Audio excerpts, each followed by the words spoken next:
Évangile selon saint Matthieu au chapitre 12, versets 38 à 42.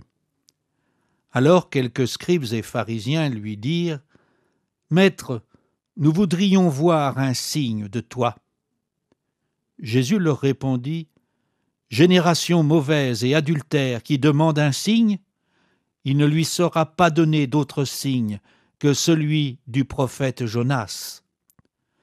De même, en effet, que Jonas fut 3 jours et 3 nuits dans le ventre du poisson, ainsi le Fils de l'homme sera 3 jours et 3 nuits dans le sein de la terre.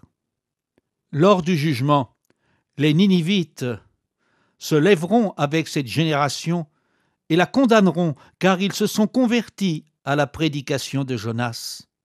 Et il y a plus que Jonas. Lors du jugement, la reine de Saba ressuscitera avec cette génération et la condamnera parce qu'elle est venue des extrémités de la terre pour écouter la sagesse de Salomon. Et il y a ici plus que Salomon. Nul n'est prophète en son pays. C'est à cette autre phrase que j'ai pensé en entendant ce passage de l'évangile de Matthieu.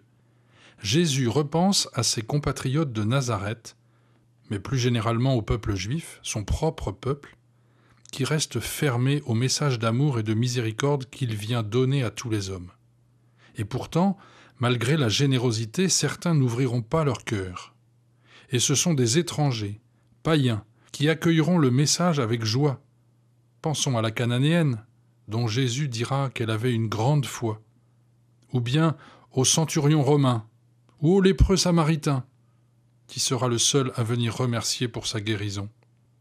Maître, nous voudrions voir un signe venant de toi.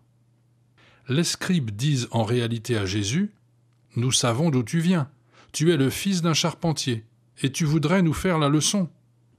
Prouve ce que tu dis. Et pour moi, aujourd'hui, cette parole de Jésus est-elle une bonne nouvelle ? En rappelant l'histoire de Jonas, qui a passé 3 jours dans le ventre de la baleine, l'évangéliste sait que ses auditeurs vont penser à la résurrection. C'est 3 jours entre la mort et la résurrection du Christ. Pourtant, même si la résurrection est le cœur de notre foi, ce qui lui donne sens, notre foi serait vaine sans elle, nous dira saint Paul. Cette résurrection ne s'est pas faite avec tambour et trompette, mais dans la discrétion.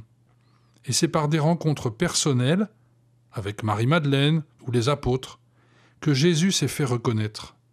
Le voilà le vrai signe, mais c'est à nous de le découvrir. Jésus ne s'impose pas à nous avec éclat, mais avec discrétion. Dans votre vie de tous les jours, je suis la vie plus forte que la mort et la désespérance. Dans ma vie de chaque jour, parfois difficile, Seigneur, sois la résurrection. Quand je rencontre une personne qui souffre, Seigneur, sois le souffle qui redonne vie. Quand je fatigue dans ma mission, Seigneur, donne-moi le courage de la reine de Saba. Quand je fuis tes volontés comme Jonas, Seigneur, sois ma force et émerveille-moi. Alors en route et bonne journée à chacun. L'évangile du jour était commenté par Philippe Arrivé, diacre permanent pour le diocèse de Nantes, au service de la paroisse de Saint-François-des-Coteaux.